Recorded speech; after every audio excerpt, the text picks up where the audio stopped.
हम आपको सिद्धपीठ भुरकुड़ा मठ के प्रथम संत श्रीमान बूला साहेब के तपोस्थली पर लाए हैं।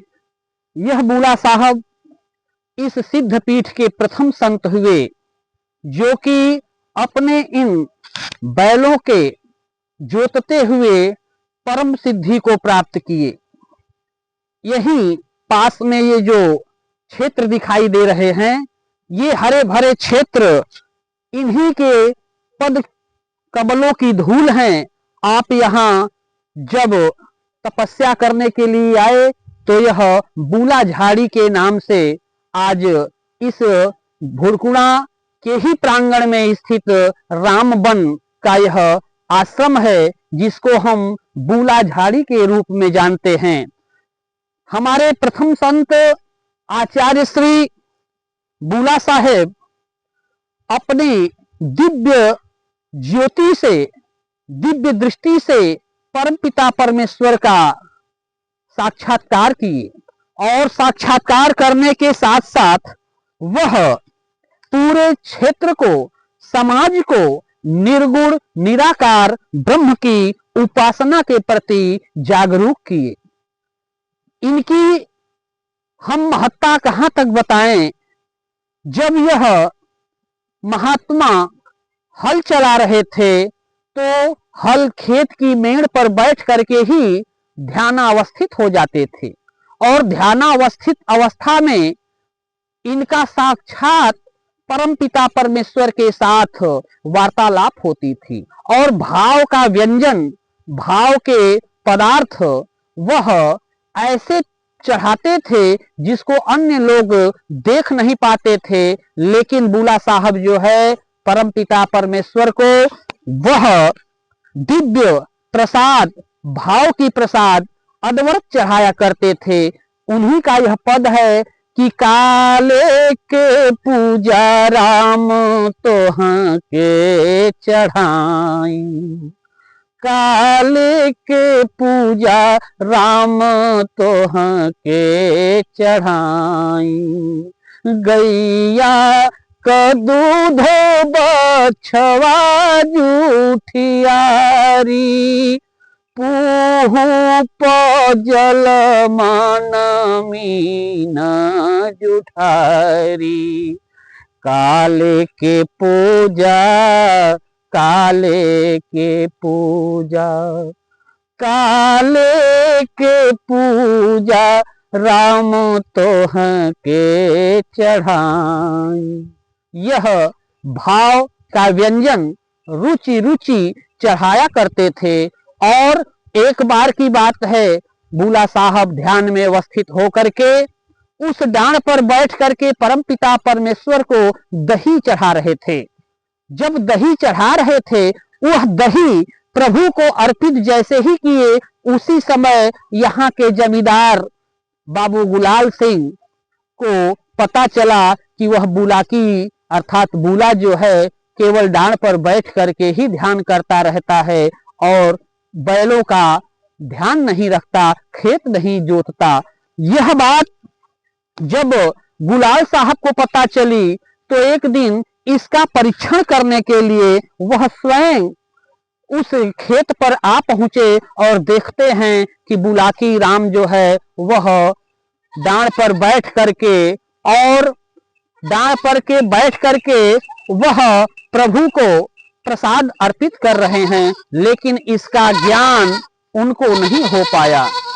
यह भाव बूला साहेब जब देखते हैं कि हमारे जमींदार गुलाल साहब जो है यहाँ आ गए और वह अपने ध्यान में निमग्न थे, उसी वक्त गुलाल साहब जो है पीछे से आकर के उनको उनके पीठ पर पाद प्रहार करते हैं और जैसे ही वह पाद प्रहार करते हैं, उस पाद प्रहार के फलस्वरूप उनके मुखमंडल से वह पूरी दही जो है निकल करके बाहर आ जाती है।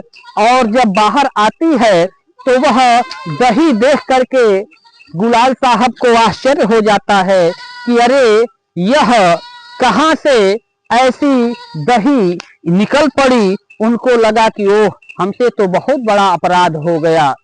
यह अपराध बोध जो है गुलाल साहब को हो गया और वही तुरंत जो है वह अपना पगड़ी उतार करके आप महासंत बुला साहेब के चरणों में रख देते हैं।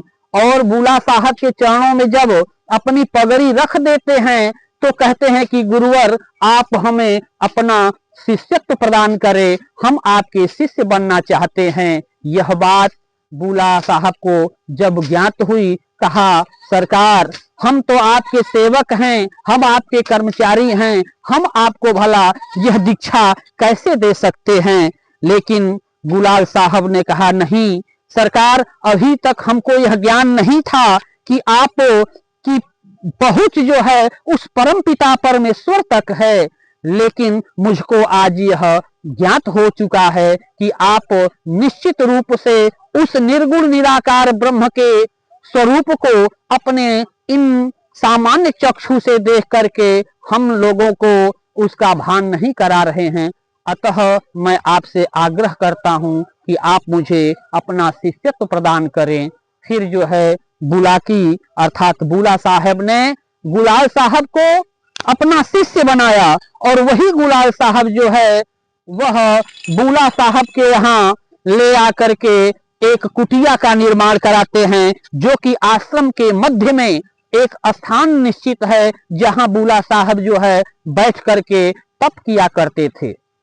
उस तप के प्रभाव के से गुलाल साहब जो है इतने प्रफुल्लित हुए और इतने भाव विह्वल हुए कि वह उन्हीं के नाम से यह बहुत बड़ी मठ, जो कि सिद्धि पीठ भुरकुड़ा के नाम से विख्यात है, उस मठ का निर्माण कराया।